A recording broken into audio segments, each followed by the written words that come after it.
All right, so I'm going to get us started. So my presentation today is on square foot gardening. I'm from the Food Action Society.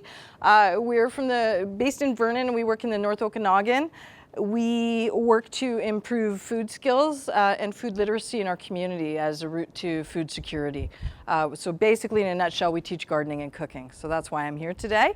My name is Samara Sonmor. I'm the Executive Director and Program Manager of the Food Action Society. So let me just get us to the next one. So I'd first like to take a moment to show respect and gratitude for our Indigenous people whose land we're on. I feel very honored to do this work in these beautiful communities. One of the things I like to do at the beginning of a presentation is I like to set an intention. So my intention today is not to give you instructions. Basically, everybody has different gardening experience and different levels of interest. So all I really want to do today is give you some ideas to think about and new ways to think about gardening.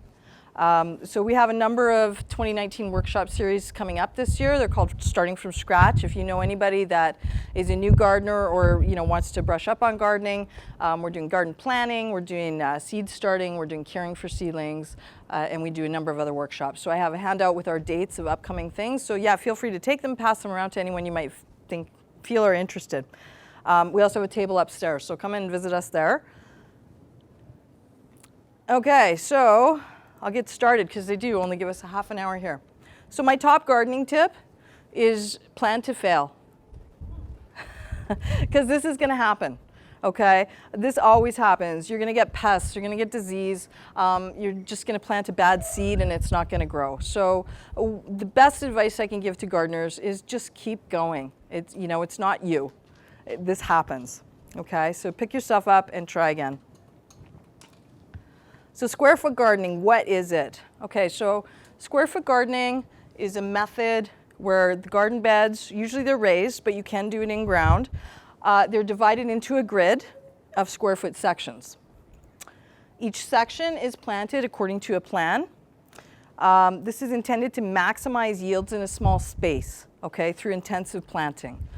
It reduces upkeep. It focuses the gardener's attention on each square foot. So it becomes very easy to manage when you're just looking at a square foot instead of a huge plot, right? You can replant as well. So it's very easy to do succession planting in a square foot garden system. The term square foot garden was coined by Mel Bartholomew in the 80s. He wrote this book called Square Foot Gardening. So this is the original. I read it in the 90s. My very first garden was a square foot garden, so I got hooked that way. So very good book. He's got an updated book as well, so both are available, bookstores, library, Amazon. Great books, but you don't necessarily need the book to get started with this system.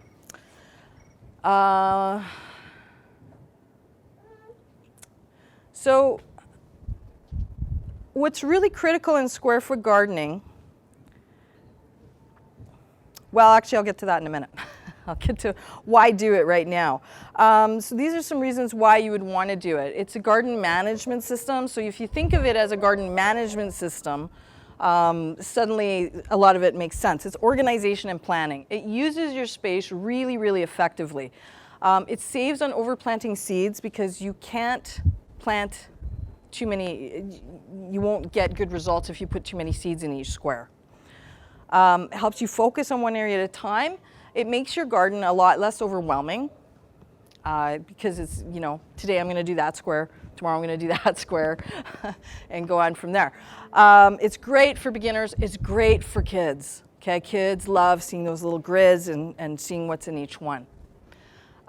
Experienced gardeners can also use this for experimentation with a new crop or seed saving, or just to observe how seeds are going to be doing in the climate that they're growing in. Okay, so what are the steps? So it's typically done in a raised bed. You can do it in the ground, but then if you've had lawn there, you're gonna be fighting the grass. So anybody garden in raised beds already? Yeah, so If they're 18 inches or more, grass cannot come up 18 inches or more. I recommend 20 to 24 inches if I garden in grass. I hate grass. And yeah, if you want to stop it from getting up into your raised beds, they have to be that level. So you can do it lower, but it's going to be a struggle. So I recommend for this system, raised bed is going to be how you want to go. So just think of your square foot garden as a large container. One of the keys, well, I'll go because it's going to be step 2 now. Okay, here's some other examples. So here they're doing it in, I believe they've raised it a little bit with rock here. And again, you can do this in the ground, but it is difficult to manage. There's also a square foot herb garden or a strawberry bed, like an herb spiral. So you can create a microclimate with your square foot garden as well. So that's kind of cool. So, you know, it's a system. It's not a particular, you know, you have to do it one way or another. If you think about it as a system where you're just managing square feet, that may make it a little easier. But yeah, so you can do just about anything with a square foot garden. Okay, so your key factors, as with any garden, soil, water, and your light, okay? For these, like I say, treat it like a container because you're planting very, very intensively. You need light, fluffy, loose soil. If you don't have light, fluffy, loose soil, your roots have no place to go. And you won't be able to plant as intensively. You're not going to get good results.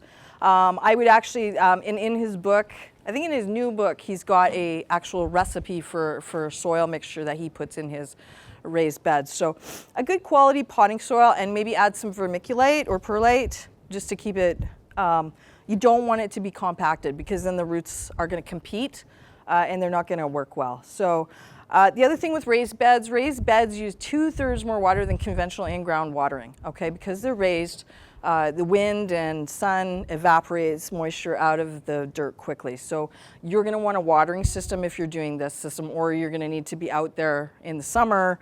You're going to have to keep a really close eye on it because you don't want to stress your crops. Your raised beds need to be level, okay, for water management. You don't want to have them on an angle. They're going to drain on one side. I said about the grass, okay. No more than 4 feet wide because that's your reach is 2 feet. Okay, so if you're doing a 10-foot bed, you're never going to get into the middle, and you don't want to walk on it because that compacts your soil. So especially in this system where you're planting things really closely together, you want to have all that nice room for the roots to go through. Okay, light. So most veggies need 8 to 12 hours of sunlight a day. Some greens like lettuce can do well in part shade. So you want to situate your raised bed or your square foot garden where it gets good sunlight. So depending on what you want to grow, you know, it's always, garden planning is always one of the first things that you need to do with any garden system, right? You need to know what you're going to grow and why you're growing it. So if you want to grow for preservation, you want to can a whole bunch of stuff in September, this is probably not the system that you want to use. If you're just growing for 1 or 2 people, or you're doing a kid's garden so that to get them involved, this is a great system, okay? You need to do some research based on the crops that you want. So you need to figure out how much hours of sun that they need, and then make sure that your garden is situated appropriately. What else is really important in raised bed gardening is you need to know which way is north because that's where your tall things are going to go. That's another little limitation, I would say. Okay, well, I'm on step 2, so I'll go to step 2 now. Okay, so here's a raised bed, and by the way, I do have plans for the raised beds that we use at Food Action. So I do not recommend this design because the corners are inside the bed, and wood and dirt and soil, wood, soil, and water will rot wood. So what we found when we used this design is the corners would rot, and then we would have to, the whole thing, take out. The new design that we have, the corners are on the outside. You can take them off, you can replace a board. So I give those out for free, so feel free to take one. So you want to count your squares. This is like a 4x8 raised bed box, so count your squares. You're going to want to give them some numbers, and then you're going to want to do your research on your crops. You know, what does each type of plant need? How much space? Your spacing is critical in square foot gardening. how far apart things are. The thing to remember, you're not planting in rows, you're planting squares. So you're not going to be planting rows in each square, you're going to be staggering your seeds. If you're doing direct seeds, you're going to do them in your square, and then if you have transplants, you're probably going to do those later on, right? Because in April you're going to plant seeds, and in May you're going to put your seedlings out, okay? So you want to get really organized before you start, and I have a handout, and on the back is a square foot planning guide, so feel free to take those with you. This is what's going to be on the back of your handout. So you can fill in your squares. He does a 4x4, so this would be the bed I showed you would be a double one of those, the 4x8. So for your square foot planting guidelines, your crop spacing is critical, okay? Because crops in an intensive planting like this, they're going to compete for water and nutrients in the soil. So you need to make sure that you're not overplanting. And you need to space very carefully. So you can have, for example, you can have 9 spinach plants in one square, 1 oregano, 1 tomato, 1 eggplant, that sort of thing. I'll show you some other pictures as well.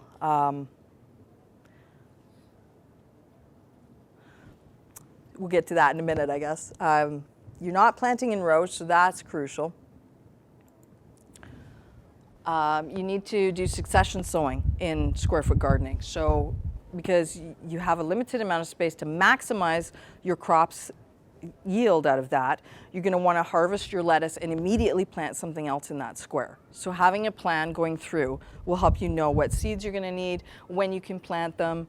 Does everyone know that you plant things at different times in vegetable? Yeah, okay, good. So you're going to need to have a plan, and then as soon as you harvest something, you want to replant your square. You don't want to leave the soil bare, because then you're going to get weeds and it's going to defeat the purpose of gardening with this system. One of the other things I highly recommend with this system is mulching, because it will help you conserve the water in your soil when it gets hot, and it will also keep weeds down. So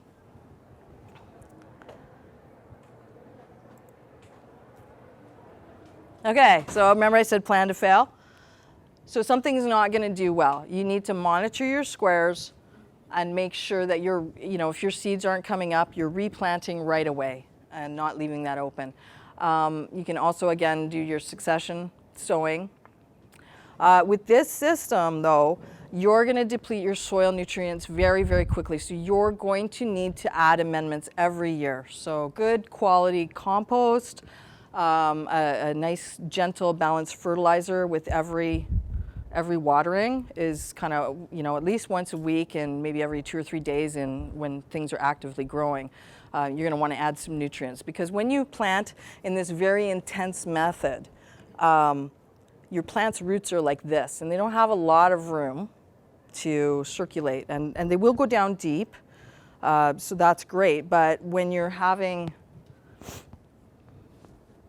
here's another, I was going to see if I have a picture. I mean, when you have 9 spinach plants in 1 square foot, they're using up a lot of water right there, and then they're going to take all the same nutrients out of the soil. So it's, think of it as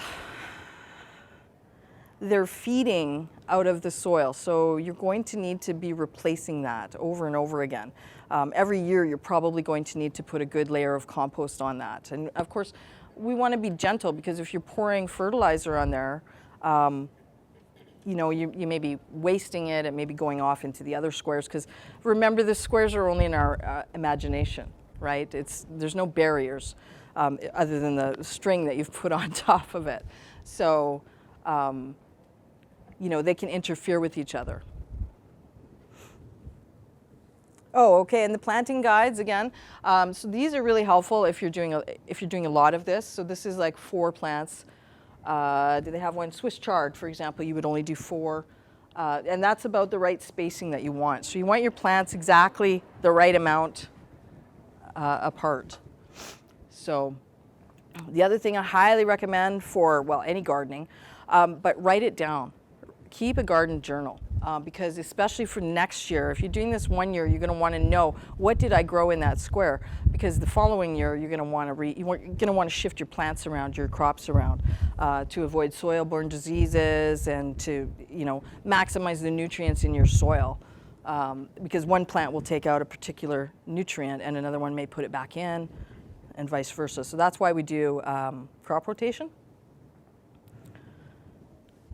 The other thing you need to think about is some of these are going to be in that same square for the whole season. Like if you're doing tomatoes, they're going to stay in there from May until September, October, whenever you're harvesting.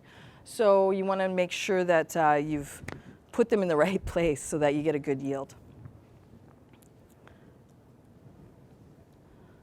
Okay, so you're going to watch, water, and feed your square foot garden. You can see in this system, see the carrots are doing quite well there, and they've done onions, green onions, I think those are. You want to keep track of what you've planted where. You want to keep track of your germination dates, because if your seeds don't come up, then you can go and replant that square right away. So it's really nice to keep track of everything. You can replant whenever you need to. You got to water them regularly and thoroughly, because these are very close plantings. You don't want your plants stressed, because that's just going to reduce your vegetable yields across the board. So you want to make sure that you're giving it even, consistent water. Automatic watering system is pretty handy unless you're home all the time and able to go out in the summer. And sometimes you might have to water it 3 times a day, because they do dry out quite quickly. Mulch can help with that. So, and again, fertilizing with the gentle organic all-purpose fertilizer. Watering. You can use your vegetable when you boil vegetables. That's a mild fertilizer. You can cool it off and pour it in there. You can make your own compost tea if you have compost, and just soak it in water, and you can just apply. That's very gentle and balanced fertilizer. And that's what this system needs. You don't want to be giving it a high nitrogen fertilizer at the wrong time, because then you're just going to get fertilizer that's wasted. It may reduce how much fruit you get, because the nitrogen is going to encourage leaf growth. So you want to just make sure that you're balanced. You want to research the water and food recommendations for every crop, and then kind of try and apply it to that square. So, and every garden is different, every garden plot is different. Okay, so why would I recommend this system? There's a lot of pros. You can do it in a very small space. I love this design here. Oh, that's the other thing I wanted to remind or tell everyone about. You got to put your tall crops at the back, okay, at the north, because if you don't, they're going to shade all of your other crops and you're not going to get enough light on them. So you're going to want to do something like this. You're probably going to need a trellis or some other support. And like you see this tomato here is lovely, but you see how it's been pruned to within an inch of its life. So, this system is great, but you do have to manage it very carefully. You can't let things go sprawling. A pumpkin in here is probably not going to, you're going to have to let it sprawl out onto the lawn or whatever. So it's really easy to plan, plant, monitor, and maintain this system. It reduces your seed use because you only plant the number of seeds that you want in there. So, and again, you can try again. So check when your seeds should have been up. If it's usually 3 to 10 days. And if they haven't sprouted, you can replant. If you can do a higher raised bed, it reduces your bending. Sore back is not fun when you're gardening. Your intensive planting does not allow a lot of room for weeds to grow. You will get some. You always get weeds, right? We always get weeds. They're small, manageable. You can also raise beds. You can fit them with season extensions. So you can put a shade cloth on there for your greens in the summer.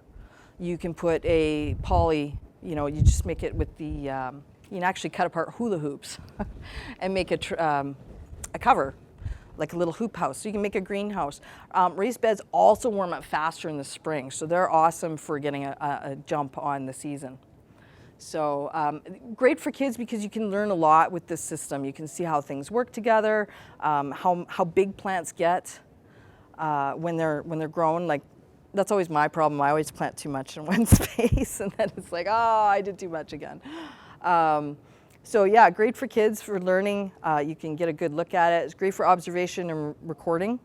Some of the cons of this system: you've got a plan and you can't do a lot of tall crops because they're going to shade each other out. Even some of the bushier stuff is going to shade the other small things. So I mean, you could minimize that if you know how tall your crops are going to get. Like greens, like a little bit of shade in the summer, so you can time things and, you know, okay, I'm going to put the greens in the middle and then a little bit of bushy stuff, bush beans or whatever around them, and that may help your lettuce not get, you know, fried by the sun. Another con, it depletes the soil nutrients really quick, so you're going to need to be feeding that garden. You need to rotate your crops, and it's really easy to lose track of what did I plant where. And especially when you're in your north end, right? Like your tomatoes and any of your tomatoes, eggplants, peppers, you don't want to plant them in the same space. It's hard to remember where you planted them, and then actually once you've done it, then you're going to have to not do tomatoes in that bed the following year, right? It's not really good for producing a lot of food. You're not going to get a huge yield out of one 4x4 garden, right? It will use more water than a regular in-ground in-ground garden bed, so you need to be prepared for that. I don't know. I know in Vernon they charge for water, so it can get expensive, right? You want to and we want to be water wise with our gardening, right? We want to reduce that. Again, you can mulch with straw. I recommend organic wheat straw if you're going to use that for mulch. Once your plants are big enough, you can mulch. That will reduce your need for water quite well. It's not ideal for squash, pumpkin. Corn is problematic. I have seen them where they've done corn in the back, but I mean, you're only going to really get 4 per square. So it's not ideal for perennials, because you're going to want to rotate things. Perennial is going to take up your square. So garlic is kind of problematic in a square foot garden system, because of course garlic, you need to leave it there over the winter. So as long as you remember where you put it and then harvest it the next year. Intensive planting, no matter how good you are with the water and the fertilizer, it can still stress your plants. So that's just something to be aware of. That will reduce your vegetable yields. So for perspective, look at this as a system, not as I have to do it this way. So you could easily apply square foot gardening principles to a container garden and do the same thing. So it's a really interesting, unique way to look at gardening, where it's not, you know, traditionally we usually think about it in the rows, right, and tilling, and, you know, it has to be a lot of work. Well, if you think about it as a system, you can square foot garden in containers just as easily. So if you don't have the room or the wherewithal to get a raised bed, you can do it this way.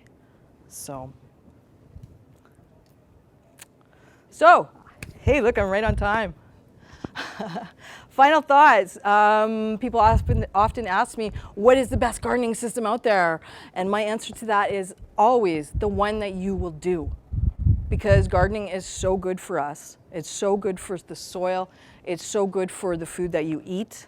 So should you do it? Yeah, you don't have to be an expert. You know, get out there and start planting.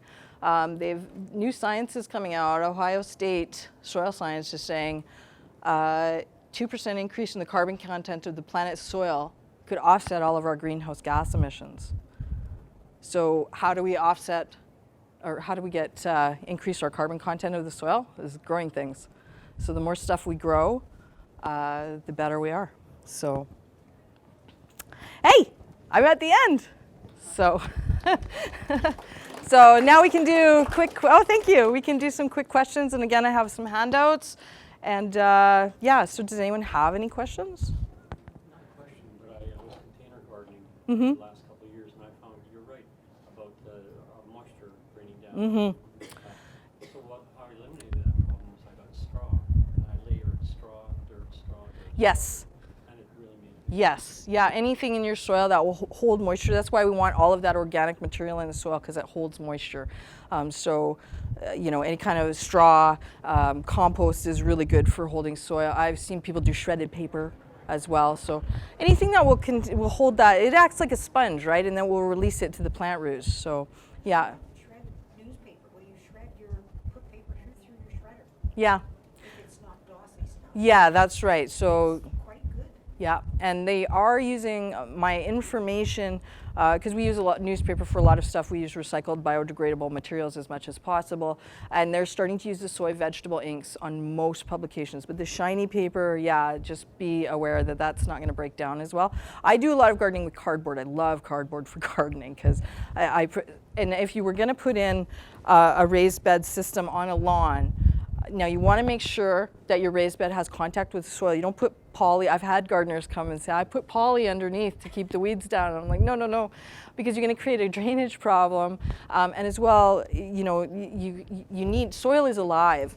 So you need the life coming up from the bottom to populate your new, you know, when you put new dirt in there. You need to, there's an exchange. The life is always moving, right? And the more life you have in your soil, the healthier it is and the better it is for your plants. So you want to, I use cardboard because it breaks down year or two. It's always biodegradable. It doesn't have a lot of ink on it usually. Great thing to put down and suppress grass, because I garden in 4 acres of orchard grass. So I have been pulling grass out and making a ton of mistakes. And raised beds for me are the only way I get anything to grow. And yeah, so I highly recommend them. Any other questions, comments? Oh, sorry. Yes, you could do, yes, if grass is not an issue, you could do a shorter bed. You don't even have to do this as a raised bed. You could just, you just need some kind of boundary to help you make your squares, right? Yeah, yeah, exactly. So you could probably do this in, you could even do Rubbermaid tubs, you know what I mean? Like I've seen people do that too. Okay. Yeah, you can, I mean, you can garden in just about anything. Last year at we gardened at Patchwork Farms at the Okanagan College, and we did kitty litter boxes. We grew our potatoes in kitty litter boxes. So that was a lot of fun. And we got a pretty good yield, but not that great because they got a bit too warm, so they didn't grow well. Sorry, there was another question. Those ones that you had showed with the wood on the perimeter, Mm-hmm. there's no floor in them.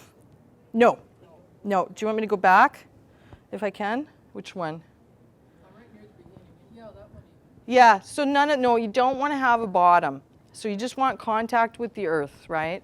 With any raised bed, with any garden system, because your worms and stuff, they need to go deep in the winter, and then they need to come back up when it warms up. So that's a real plus with raised beds, is they warm up usually about, you can plant 3 weeks earlier in a raised bed than in the ground. So, and like I say, I have the plans, so feel free to take one. They're really, did I have another picture here? This one's only what is that? 8 inches high, maybe? So yeah, so you can do that. So.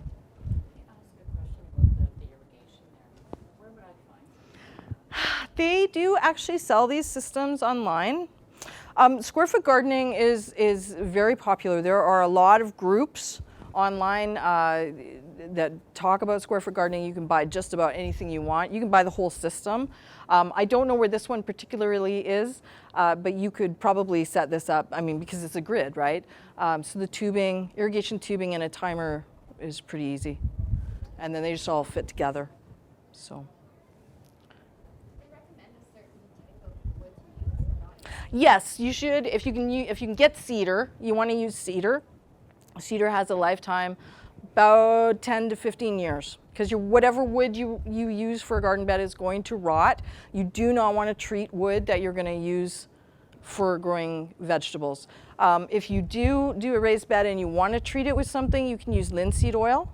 Okay, that's biodegradable. It won't. It's not going to poison you, and that will protect a little bit of your wood from being in contact with the soil. But yeah, we generally replace our raised beds every 10 to 15 years. So, second best wood, sorry, cedar is the first best, any kind of hardwood. So fir is usually a pretty good cheap alternative. I wouldn't use pine. simply because it's too soft and it will rot very quick. Like you might get 2 or 3 years out of it then. So, and I mean they're expensive when you're buying wood to do that, right? So I estimate it's about $150 to make the plan that I have here, which is a 4x8. Yeah, I'm good. So I think we're good. Any more questions? You don't even need wood. What I do, I make lasagna beds. And Yes. I just put cardboard down and put layers of different soils. And then I have grass in between, and I just mow the grass, and I have my Nice. beds. And that You was- don't have any, they don't slough down? I have Oh, that's some good. little ones I made, but Yeah. I'm on a farm, so I have a big long garden. Yeah. Yeah. And that works out good. Yeah, I've never had much luck with, I love the lasagna gardening. I've done that, yes. But mine always tend to, I get fairly wet in the spring, so mine tend to slough away and then all my dirt is gone, so. I've got clay soil, so it's pretty. Oh, okay. Mix it with, others, and it works out good. Very good, yeah. I mean, you can make a what's called a hugelkultur bed too, right? Which is where you bury a log and then you mound the soil up around it. The log slowly decomposes, but it keeps your garden in place for that time. And, since you want to, you're always putting nutrients into the soil and you're always taking nutrients out of the soil, so you want to replenish. Gardens can move. Yeah. Yeah, did you have a? I had trouble with my carrots last year. Yes. I had a hard time thinning them. Yes. I'm just getting used to raised beds, so it's my first experience Yeah. thinning carrots. The best carrots I ever grew was in a bucket, 5-gallon bucket, and I just scatter sowed them, and then they grew in a circle. And I had carrots like this. It was because they just push right down, very easy to harvest. I do all my carrots in buckets. So, yeah, I mean, you can do root crops in raised beds. It's good for them because there's no rocks, there's no compacted soil, so they can push down through. But yeah, they take up a lot of room and they're there so you have to be ruthless. It's a great way for potatoes too, because you don't have to hill them or anything. You just pitch the thing on its side when it's time to harvest. Exactly, yeah. That was the boxes. I mean, you can use a bucket, a box. It's just got to be big enough. And what I found is potatoes don't like to be too hot. So when you're doing them in a container like that, if they get too hot, and I had mine, I did 2 sets. I'm always experimenting, right? So I did 2 sets. I had one at home, then there was weeds all over the place and in my boxes. And those ones did great. And the ones I had up at Patchwork were on landscape fabric, which was black landscape fabric, and they were right out in the sun. So my yields in my ones that were all buried in the weeds were twice what was in, and that's what I figured out is that they were too hot. They were too. Yes, you need drainage, yeah. Lots of drainage too. And they will, again, dry out faster, so you want to add organic material to that soil to keep the water in. And you can mulch your containers too. That will stop evaporation, right, and keep the roots cool. So, yeah, other questions?